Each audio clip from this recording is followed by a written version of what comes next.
Please do subscribe to Prajabheri News Channel.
కాబట్టి శివానుగ్రహం లేకపోతే శివుని అనుగ్రహము చాలా అందరు దేవుళ్ళు ఆభరణాలు కావాలని కోరుకుంటారు, కానీ శివుడు నీళ్లు పోసి ఒక భక్తులు ఇస్తుంటారు. దాని భక్తులు లేడని గర్వపడతాడు. అందుకొరకు ఆయన పోలా శంకరుడు అని పేరు. కాబట్టి ఆ విధంగా మన సురేష్ గారు మరియు వాణి గారు మనకు శివానుగ్రహం కలిగి వారు ఈ యొక్క విగ్రహాలు ఇచ్చారు. వారికి వారి కుటుంబ సభ్యులకు అమ్మవారి అనుగ్రహం ఉండాలని కోరుతున్నాం. అలాగే మన మండలాధ్యక్షుడు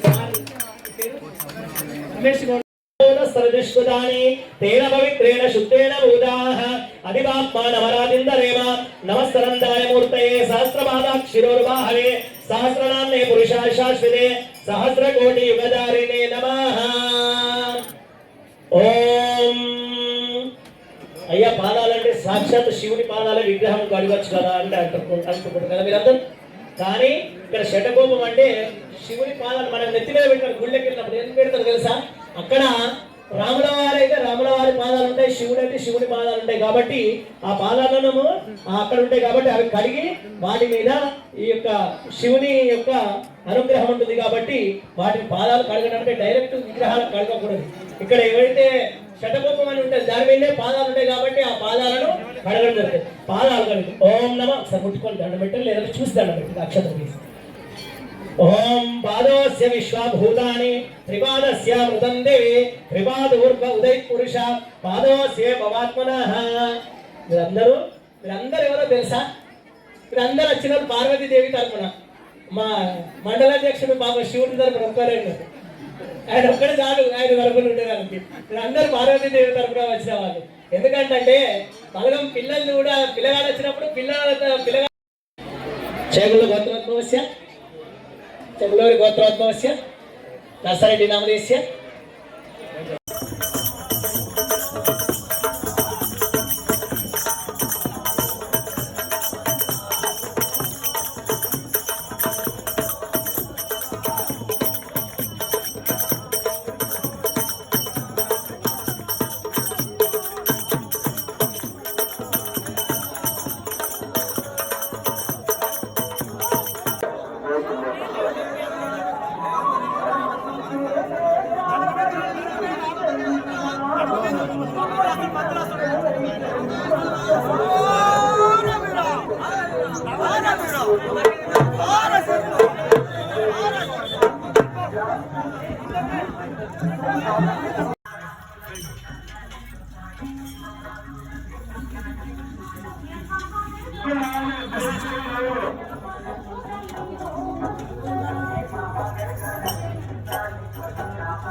ఆ విధంగా మన సురేష్ గారు మరియు వాణి గారు మనకు శివానుగ్రహం కలిగి వారు ఈ యొక్క విగ్రహాలు తెచ్చారు. వారికి వారి కుటుంబ సభ్యులకు అమ్మవారి అనుగ్రహం ఉండాలని కోరుతున్నాం. అలాగే మన మండలాధ్యక్షుడు